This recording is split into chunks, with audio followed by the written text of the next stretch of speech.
Sedikit faedah berkenaan dengan syariat zakat. Karena biasanya ada orang yang memilih mengeluarkan zakat itu di bulan Ramadan, tentu karena mengingat pahala yang berlipat ganda di dalamnya, sehingga banyak kaum muslimin yang kemudian memilih waktu haulnya itu dipertepatkan dengan bulan Ramadan. Namun yang ingin saya jelaskan adalah, apakah zakat ini semua orang boleh kita salurkan, ataukah ada orang-orang yang tidak berhak dan tidak boleh menerima zakat? Maknanya, jangan sembarang kita menyalurkan zakat, karena ada orang-orang yang tidak boleh mereka menerima zakat kita. Inilah yang kita akan bahas di malam hari ini. Siapa orang-orang yang tidak berhak mendapatkan zakat? Sebelumnya saya ingin jelaskan tentang perbedaan zakat dengan sedekah dulu. Apa sih perbedaan zakat dengan sedekah itu? Yang pertama, zakat itu diwajibkan dalam Islam, bahkan satu di antara rukun daripada rukun-rukun Islam. Adapun sedekah tidak wajib. Sedekah itu tidak diwajibkan. Artinya sedekah itu kita keluarkan karena kerelaan. Ini yang pertama. Yang kedua, zakat itu ada namanya haul dan nisab. Haul itu harus 1 tahun, dan nisab itu ada kadarnya. Seperti namanya zakat mal itu setara dengan 84 gram emas, kemudian dikeluarkan 2,5%. Adapun sedekah tidak. Sedekah itu kapanpun kita keluarkan tidak ada masalah, dan berapapun kita keluarkan tidak ada masalah. Semakin besar tentu semakin baik. Kemudian yang ketiga, zakat itu diberikan kepada golongan-golongan tertentu yang sudah termaktub dalam surah At-Taubah 60. Jadi ada orang-orang tertentu yang memang sudah dikhususkan di dalam Al-Quran para penerima zakat. Tapi kalau sedekah ini tidak, siapapun bisa menerimanya. Apakah yang termasuk dalam kategori 8 asnaf dalam At-Taubah 60 ataupun yang lainnya? Kemudian yang nomor 4, barang siapa yang mati atau meninggal dunia dan dia punya zakat, punya hutang zakat, maka ahli warisnya harus membayarkannya. Berbeda dengan sedekah, maka tidak wajib ahli waris untuk membayarkan sedekahnya. Kemudian yang nomor 5, orang-orang yang tidak mau bayar zakat itu terancam dengan azab. Nanti saya jelaskan bagaimana Allah Subhanahu wa taala mengancam orang-orang yang tidak mau bayar zakat. Bahkan di zaman Abu Bakar Siddiq radhiyallahu anhu, orang-orang yang mereka tidak mau bayar zakat sampai ke taraf mengingkari kewajibannya diperangi. Sampai-sampai Umar bin Khattab mengatakan kepada Abu Bakar, "Kenapa engkau memerangi orang yang mengucapkan kalimat la ilaha illallah?" Maka Abu Bakar mengatakan, "Tetap siapapun yang membeda-bedakan solat dengan zakat tetap aku perangi. Tapi sedekah kan tidak terancam dengan azab. Antum tidak sedekah tidak ada masalah, tapi tidak dapat pahala kan begitu. Tapi tidak terancam dengan azab." Kemudian yang nomor 6, bahwa zakat itu tidak boleh diberikan kepada al-usul wal furu'. Maksudnya usul itu kepada orang-orang yang wajib kita nafkahi, seperti bapak kita, ibu kita, kakek kita, buyut kita ke atas. Atau kepada usul, kepada furu'. Furu' itu artinya ke bawah, anak kita, cucu kita. Karena mereka memang wajib kita zakat, tidak wajib kita berikan nafkah kepada mereka, maka tidak wajib zakat kepada mereka. Tapi kalau sedekah tidak ada masalah. Sedekah kepada ibu, sedekah kepada ayah tidak ada masalah. Ini yang nomor 6. Kemudian nomor 7, zakat tidak boleh diberikan kepada orang kaya. Zakat tidak diberikan kepada orang kaya ataupun kepada orang yang al-qawi al-muqtasib, dia sanggup bekerja. Karena zakat itu juga di antara asnafnya adalah kepada para fuqara, orang-orang yang fakir. Kemudian kalau sedekah tidak ada masalah. Kemudian yang nomor 8, bahwa al-afdalu fi zakat, jadi seafdal-afdalnya dalam zakat itu adalah tu'khadu min aghniya'il balad faturaddu ala fuqara'ihim. Zakat itu diambil dari orang kaya tempatan dan disalurkan kepada orang miskin tempatan. Jadi sebaiknya zakat jangan dikeluarkan. Kalau kita bekerja di Batam, ya diberikan kepada orang miskin Batam.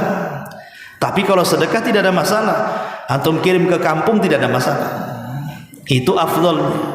Ini juga di antara perbedaan yang nomor 8. Kemudian yang nomor 9, zakat tidak boleh diberikan kepada orang kafir ataupun orang musyrik.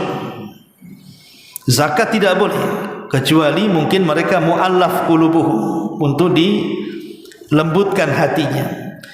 Tapi kalau sedekah boleh dalam bentuk hadiah. Umpamanya kita menyembelih kurban, sepertiga kurban ini dihadiahkan kepada tetangga kita yang kafir, tidak ada masalah, untuk memperindah Islam gitu ya. Ini juga di antara perbedaannya. Dan yang ke-10, tidak boleh zakat ini diberikan kepada pasangan. Kalau sedekah tidak ada masalah. Umpamanya istrinya kaya, suaminya miskin, istri ingin bersedekah kepada suami ngasih modal, tidak ada masalah. Tapi kalau zakat tidak boleh. Inilah perbedaan antara zakat dan sedekah. Adapun orang-orang yang tidak boleh diberikan zakat, jadi ada orang-orang itu dilarang, antum tidak boleh memberikan zakat kepada mereka, baik zakat mal atau zakat fitrah. Nanti sebentar lagi ada zakat fitrah. Hati-hati antum kalau menyalurkan zakat fitrah, baik secara langsung kepada personnya atau diberikan kepada amilnya. Amil pun harus hati-hati memberikannya. Siapa yang tidak boleh mendapatkan zakat itu? Pertama, alun Nabi sallallahu alaihi wasallam wa Bani Hashim, keluarga Nabi sallallahu alaihi wasallam. Keluarga Nabi sallallahu alaihi wasallam tidak boleh diberikan zakat. Kenapa demikian? Karena zakat itu hakikatnya adalah harta kotor yang kita keluarkan. Dan keluarga Nabi sallallahu alaihi wasallam tidak boleh memakan harta kotor.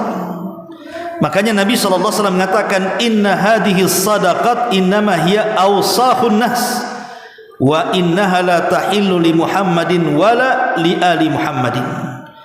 Sesungguhnya sedekah ini, baik zakat ataupun sedekah, tidak sebuah kotoran dari harta-harta manusia, dan tidak halal bagi Muhammad dan keluarganya menerima zakat ataupun sedekah. Tidak boleh, kecuali mereka menerima hadiah boleh. Seperti kasusnya Salman Al-Farisi radhiyallahu anhu ketika dia hendak masuk Islam. Dia melihat Nabi sallallahu alaihi wasallam, kemudian dia teringat dengan ramalan pendetanya tentang ciri-ciri Nabi sallallahu alaihi wasallam. Salah satunya adalah dia tidak menerima sedekah dan hanya menerima hadiah. Ketika diberikan sedekah Rasul menolak, ketika diberikan hadiah Rasul menerimanya. Makanya kalau antum ingin mengetes sama Habib-Habib itu yang ngaku turunan Nabi itu, kasih saja zakat, kasih sedekah. Kalau menerima, ini palsu Habibnya nih. Karena keluarga Nabi tidak dapat zakat dan sedekah. Kalau dia tolak, berarti mungkinlah kan gitu ya, hadiah. Tapi jangan kasih sedikit, kasih banyak. Kasih 100 juta, ini sedekah. Mikir dia kan, terima enggak? Terima kan gitu. Masyaallah muslimin yang dimuliakan Allah Azza wa Jalla, ini yang pertama. Yang kedua, li ashasil muqtasibun, bagi anak-anak muda yang masih bisa bekerja. Jadi anak-anak muda yang masih bisa bekerja, maka mereka tidak layak dapat zakat, baik zakat mal atau zakat fitrah. Karena ada hadis Nabi sallallahu alaihi wasallam, yang mengatakan dalam hadis Abi Hurairah radhiyallahu an, Rasulullah SAW mengatakan la tahillu sadaqatu li ghani wala dhi mirratin sawi. Kata Nabi SAW, tidak halal, artinya haram, sedekah itu diberikan kepada orang kaya dan orang yang sehat, kuat badannya. Mirratis sawi ini dalam bahasa Arab artinya orang yang al-qawi sahihul badan, yang kuat, yang sehat badannya. Enggak boleh kita berikan zakat kepada mereka. Mereka bisa bekerja masalahnya. Jadi orang-orang ini, tapi mereka itu miskin, Ustaz. Miskin karena tak mau kerja dia. Kecuali dia posisinya sakit gitu ya, atau sudah tua, tidak sanggup bekerja, mungkinlah kita berikan zakat kepada mereka, baik zakat mal atau zakat fitrah gitu ya. Tapi orang-orang anak-anak muda yang kekar, yang kuat-kuat tenaganya gitu ya, bisa nukang, bisa ini, bisa itu, tidak boleh antum salurkan zakat kepada mereka, karena ada hadisnya tadi ya. Kemudian yang ketiga, orang kaya. Jelas karena orang kaya itu memang zakat diambil dari mereka, bukan mereka penerima zakat. Apa kata Nabi SAW? Tu'khudhu min aghniyaihim faturaddu ila fuqaraihim. Diambil dari orang kayanya, disalurkan kepada orang fakirnya. Lalu kok malah diberikan zakat pula kepada orang kaya? Jadi orang kaya itu tidak berhak menerima zakat, kecuali ada pengecualiannya. Boleh orang kaya itu menerima sedekah atau zakat dari kita berdasarkan hadis Nabi SAW, la tahillus sadaqatu li ghaniyin illa li khamsatin. Tidak halal artinya haram orang kaya itu menerima harta kecuali karena 5 perkara. Al-amilu alaiha, dia jadi amil, dia pengurus amil zakat yang ditunjuk pemerintah, maka mereka berhak mendapatkan zakat. Ataupun kata Rasul, wa rajulun ishtaraha bimalihi, atau orang kaya bangkrut karena membantu orang, akhirnya dia bangkrut. Ataupun gharim, orang kaya yang kelilit hutang. Au ghazin fi sabilillah, atau orang kaya yang hendak berperang di jalan Allah. Au miskin tasaddaqu alaihi fa uhdiya minha li ghani, ataupun orang miskin yang menerima zakat kemudian dia menghadiahkan kepada orang kaya, maka boleh orang kaya menerima harta seperti ini. Tapi dasarnya orang kaya itu tidak berhak mendapatkan zakat. Tidak boleh antum zakat fitrah atau zakat-zakat yang lainnya diberikan kepada orang kaya. Ini yang ketiga. Yang ketiga. Yang keempat, orang-orang kafir. Orang kafir tidak boleh menerima zakat berdasarkan ijma' kesepakatan para ulama. Tidak boleh. Kecuali ada pengecualian, kalau seandainya dalam rangka untuk melembutkan hati mereka, dan itu masuk pada mu'allafatu qulub, orang yang dilembutkan hatinya. Nampak nih orang ini mau masuk Islam nih, sudah ada tanda-tanya dapat hidayah nih, mau masuk Islam. Untuk makin cepat dia masuk Islam, kasih zakat. Itu kalau memang hendak melembutkan. Tapi kalau orang kafirnya sama saja, dikasih zakat nggak dikasih zakat juga nggak masuk Islam, ya buat apa kasihkan orang Islam? Ya, bagus orang Islam gitu daripada kepada orang kafir. Termasuk juga yang nomor 5, orang fasik. Ini khilaf ulama, tetapi yang rajih wallahu alam, orang fasik tidak menerima zakat walaupun dia miskin. Jadi hati-hati nih antum kalau nyalurkan zakat, nampak tuh di pojok sana itu miskin susah, tapi sholat pun tidak, judi kencang, adu ayam ya, kan itu. Ini buat apa? Kecuali kalau kita niat untuk anak-anaknya, karena dosa bapaknya kan tidak mungkin mengalir ke anak-anaknya. Jadi kita ngasih zakat itu untuk anak-anaknya saja, bukan untuk orang tuanya. Sebab dikhawatirkan kalau kita berikan zakat kepada orang fasik, nanti digunakan untuk kefasikannya. Itu namanya menolong dosa namanya. Maka tidak boleh, wala ta'awanu 'alal itsmi wal udwan, kata Allah. Jangan tolong menolong di atas perbuatan dosa dan juga permusuhan. Kemudian juga di antara yang nomor 6, man talzamu wa tujibu alaihi manafaqah. Orang-orang yang memang mereka kewajiban kita memberikan nafkah kepada mereka. Tadi saya sudah jelaskan tentang perbedaan zakat dan sedekah. Lah di antara asnaf atau orang-orang yang tidak boleh mendapatkan zakat adalah orang-orang yang memang mereka berada di lingkungan kita dan memang wajib kita berikan nafkah kepada mereka, seperti istri kita, anak kita, orang tua kita, itu sudah kewajiban kita memberikan nafkah kepada mereka. Maka kita tidak boleh zakat kepada mereka, karena kewajiban kita gitu. Kalau zakat kan setahun sekali, kalau nafkah kan tiap hari. Makanya kemudian orang-orang seperti ini tidak boleh mendapatkan zakat. Kemudian yang nomor 7, orang yang sudah meninggal. Ini menjadi khilaf para ulama, apakah orang yang sudah meninggal itu kita boleh menzakati mereka atau tidak. Memang ala ikhtilaf al ulama wallahu alam, tetapi pendapat yang kuat wallahu alam, maka zakat itu tidak disalurkan kepada orang meninggal, tetapi kalau ingin disalurkan kepada orang meninggal dalam bentuk sedekah, pahalanya maksudnya ya. Karena Nabi SAW menjelaskan tentang seseorang sahabat yang mengatakan, kalau aku bersedekah untuk ibuku yang sudah meninggal, apakah sampai? Kata Rasul, sampai.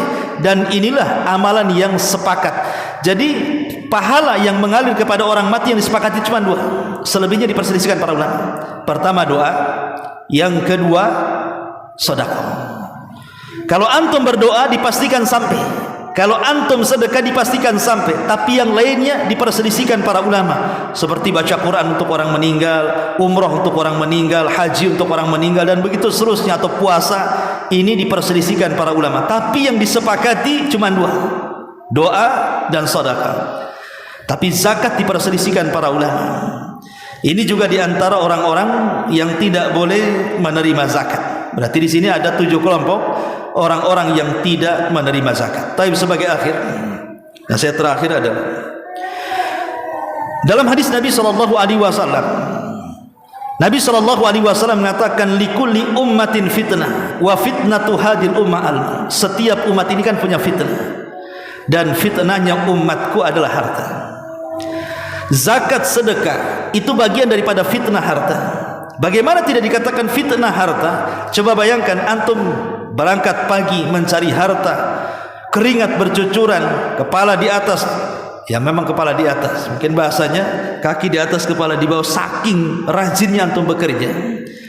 Ketika antum sudah lelah letih mencari harta dan sudah terkumpul hartanya, tiba-tiba kemudian disuruh memberikan harta kita ini kepada orang yang tidak ada sangkut paut dengan pekerjaan kita.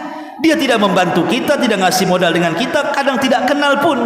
Tiba-tiba kita disuruh kasih pula harta itu kepada dia. Itu kan ujian namanya. Sanggup gak kita memberikannya? Makanya kemudian zakat, sedekah itu bagian daripada ujian harta. Kalau kita sanggup kemudian melewati ujian ini, berarti Allah Subhanahu wa taala akan memberikan hadiah besar. Karena pahala sedekah itu luar biasa, baik di dunia ataupun di akhirat. Makanya kenapa orang yang pertama kali meninggal dunia, angan-angan pertama yang kalau seandainya dia hidupkan kembali ke dunia itu apa? Fa as-saddaqa wa akum minas salihin. Kalaupun aku hidup kembali, paling aku ingin sedekahkan semuanya. Ingin disedekahkan. Karena terkadang coba, ada orang yang meninggal ketika hidup dia tidak bersedekah, tidak zakat. Berarti dia membawa harta haram kan? Dia harus bertanggung jawab. Sementara harta itu menjadi ahli waris. Bagi ahli waris harta itu halal, walaupun orang tuanya mencari dengan jalur yang haram. Ini orang tua nih cari harta dengan cara haram, atau harta itu caranya halal, tapi kadang tidak disedekahkan, tidak dizakatkan, artinya menjadi haram kan? Tapi kalau sudah menjadi warisan, ahli waris itu mendapatkan dengan cara halal. Coba bayangkan, orang yang mencarinya sedang diazab di kuburan, orang yang mendapatkan warisannya dia enak-enak saja dengan hartanya karena tidak ada dosa bagi mereka. Akalnya di mana kan begitu? Kita yang lelah letih cari harta, tapi kemudian di dalamnya ada hal yang diharamkan, kita pula diazab, sementara ahli waris kita enak-enak saja dengan harta kita. Dari sini kata Nabi SAW, maluka ma akalta fa afnaita wa ma labista fa ablaita wa ma tasaddaqta fa abqaita. Hartamu yang kau makan habis, yang kau pakai usang, yang kau sedekahkan itulah yang akan menjadi bekal kita di akhirat. Subhanallah bihamdika asyhadu an la ilaha illa anta astaghfiruka wa atubu ilaik. Allahu ta'ala. Assalamualaikum warahmatullahi wabarakatuh.